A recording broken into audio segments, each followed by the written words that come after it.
So we got some new releases coming, and all of these randomly said 2025. So is this going to be another Dior where they say 2025 and then they like release them in one store and then we see them 2 months later and it's like Dior Homme Sport 2021, except for it actually came out in 2022, like January, February. So I don't know if that's going to be this case, but I have 5 new fragrances that are currently on their way out. It seems to be within the next couple weeks. So let's keep your eye out. I'm going to go through the note breakdowns, let you know which ones I'm picking up, all that good stuff. So new releases 2025. Without further ado, let's get it.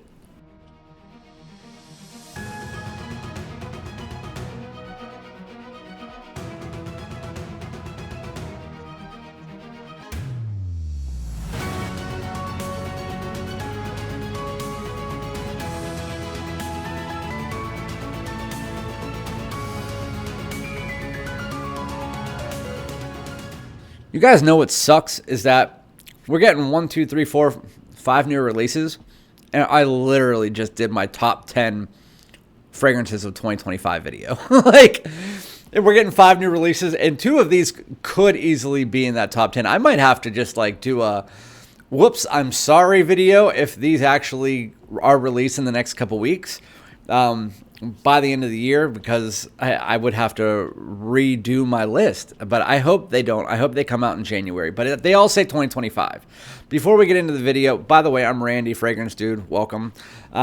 Before we get into it, make sure to hit the subscribe button. Everybody smash that like, comment below. Let me know which one you are the most excited about. I know people are hit or miss with the ones, hit or miss with designers. I've had a lot of niche snobs coming around saying, designers suck, blah, blah, blah, blah, blah. Well, I don't know what the hell you're smelling, man, but designers are designers for a reason. There's a reason why so many people like them. So with that said, we are going to be talking about 5 new releases. Well, I'm going to go over 4 in depth, but 1, which I'll just tell you guys about now.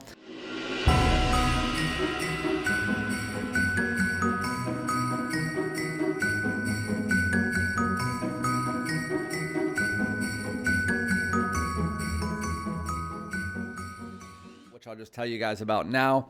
It's coming. I believe it is just hitting stores. I already knew about it like months ago, but it is by Bulgari. It is Bulgari Tygar Extrait. From what it looked like online, it's just Tygar, but like Extrait, kind of like how they did the Blue Talisman Extrait, and it's very much the same thing, just like a slight bit richer and $200 more. That's probably what this is doing. $600 and some. I do have a decant of it on the way, so I'll do a review and I'll compare it to the original. Let you guys know if it's worth it. It won't be. But yeah, I'm eating Tic Tacs and I forgot. Anyway, then there's 2 fragrances. These were a shocker. They just came out like a week ago, and I was like, what the fuck? I saw my moderators post it, and I was like, it's about damn time. The first thing I heard about was Dolce & Gabbana, the One Parfum. I was like, cool, new release. But then I saw the One EDP reformulation. I was like, it's about fucking damn time, man. You know how long people have been asking for a reformulation? I should have brought out the bottle of the One Eau de Parfum. So that fragrance, ginger, tobacco, I think it's orange blossom and grapefruit. It's a warm, ambery, gingery, slight sweet tobacco fragrance. And it was great. It's always been great. Some people consider it to be like a little bit dated. I don't. The one thing that everybody always said, it smells great. This would be my signature fragrance, but it lasts 3 hours. Everybody said that. There was like a Facebook page that people were making. The One EDP needs to be reformulated. Seems that's what they're doing. The note breakdown didn't include ginger this time, but the vague breakdowns by Dolce & Gabbana and every other company nowadays, I guarantee you there's ginger. But if there's not, that's a bad move. With that said, the One EDP is being reformulated, and I'm 95% sure it is just to make it last longer. Will it smell different? Yes, probably, like a little bit. But it's most likely just going to be the EDP, just with a better performance, and that's what I'm crossing my fingers for. I am not blind buying it. What's the point of blind buying a fragrance you already have? I will try it first, but I can get a decant of it very, very, very, very quickly just like the Tygar that I already have on the way. So I'm not too worried about that, but I will try that out to let you know if it's different, if it lasts longer, all that good stuff. And I'll do that as quick as I can. It is coming out, from what I'm understanding, in 2025. I already know somebody who is getting it in, and I saw a store overseas already had it, so should be. And you always, if you're in the United States, you have to remember, these are 2025, and they're usually released in that specific location, France or Europe, and then like a month later it comes to us. So January, February is probably when we're going to be seeing these again. So the one Parfum, that is the other one. That's the brand new one. It is a 3-note breakdown. Surprise, surprise. Black pepper, labdanum, and tobacco. It literally just sees. So people were worried about tobacco. I was like, there's tobacco in all of them, you idiots. There's tobacco in the EDT, EDP. It's a warm, kind of just semi-soft tobacco underneath the whole fragrance.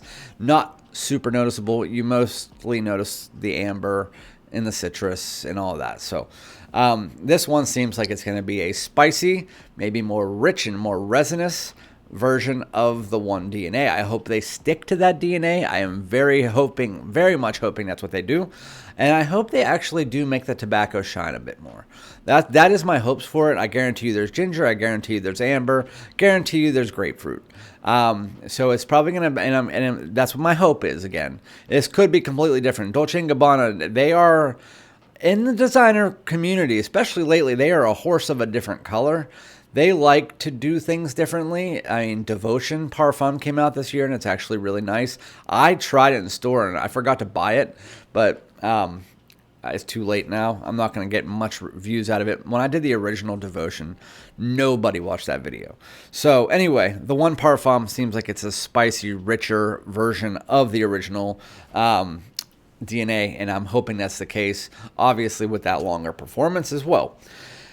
So now, going into one that I just found out as I was about to make this video. Literally, I was about a minute into making the introduction to the video, and I saw Ross from TLTG. It popped up, and it said, upcoming fragrances. I was like, you fucker.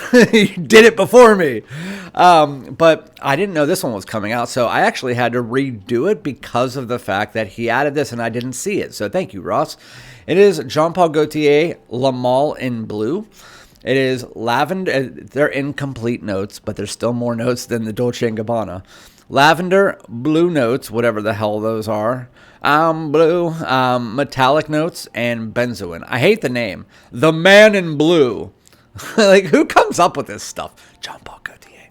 Yeah. Metallic notes, benzoin, blue notes, lavender. It seems like it's going to be a blue Jean Paul Gaultier La Mole. The benzoin, it's there. So it's like a light blue metallic Jean Paul Gaultier. And then the benzoin, it just shows, hey, we're still going to have that Jean Paul Gaultier sweetness and a little bit of richness in it, just like all the other Jean Paul Gaultier. So don't worry, guys. It's going to be a sweeter blue. This actually could be really good.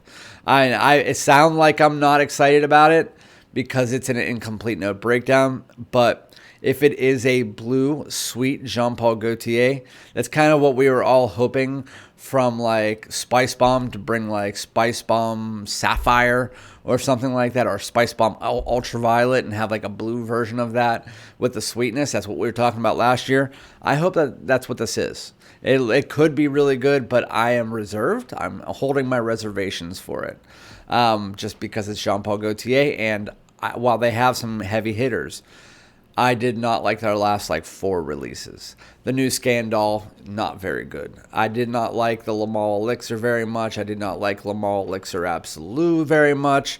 The only one I did like was, I didn't like Paradise Garden. I don't like any of those fragrances. Too sweet. But they've always had some good ones. I liked La Mole Les Parfum and Ultra Mole and Scandal Les Parfum and Scandal Absolute. I like those ones. So we shall see how this one goes. And then the last one, and outside of maybe the ones, YSL Y Iced Cologne might be my favorite. Honestly, when this was first released, the information for it was about a month ago, and I was like, who gives a fuck? Yeah, I love YSL Y. I love YSL Y. It's my favorite blue line. But it seemed like it's YSL Y Iced Cologne. You're releasing it in freaking Christmas. why should I give two shits about you re-releasing the Eau Fraiche? That's what it seemed like to me. And then they released this note breakdown. I was like, okay, I'm very sorry. This looks good. And it's Ice Mint Arcitcal. I don't know what the heck that is. Arcitcal. Arcitcal. I don't know what that. I think they spelled it wrong. It's supposed to be like article or article. I have no idea. No freaking idea. But anyway, let's skip that and redo it. Ice mint, mint tea, blue sage, ambrosia, and patchouli. Yeah, that looks good. I like tea. Tea is one of my favorite notes, and it's probably my favorite ingredient in fresh fragrances. And if you're including that with like ice mint, and I know that sounds weird, but like the last time to do like an icy mint was Boss Bottled limited edition Marine. And that one was really fucking good, especially when the mint was prominent. So if you're telling me you're bringing that YSL Y DNA and you're just going to throw it underneath and you're going to mix it up and make it a blue sage, and then you're just going to toss this like minty icy tea on top, you got take all my money. $250 is probably what it's going to be too. But I don't know, because it's a cologne, like, which I'm guessing is probably going to be an eau de toilette. I'm guessing it's going to be a little bit less expensive, but we shall see on that one. But I'm very excited about that, and it has a really cool bottle. It kind of looks like the YSL Y Live. So ice mint, mint tea, blue sage, ambrosia, and patchouli. I'm excited for it. I'm excited for most of these, to be honest with you. This is the first time I've done one of these videos looking forward to fragrances where I'm like, that's money. That's all the money out of my pocket. That's the one EDP. If it's a good reformulation, I'm buying it. The one Parfum, I'm blind buying it. Bulgari Tygar Extrait, well, I'm not blind buying that, but I will end up getting it from one of my affiliates, most likely. Le Male in Blue, I'm holding my reservations, but I'll probably end up blind buying it just because. And YSL Y Iced Cologne, that is a take my money. So I've never had one of the videos where all of them were like that. And for me, everyone's like that. But let me know what you guys think. Those are the upcoming fragrances. Did that hurt your ears? I'm sorry. All right. Well, you guys have a great day. Hopefully you enjoyed that and that didn't hurt your ears. And I'll talk to you guys on the next one. Peace out.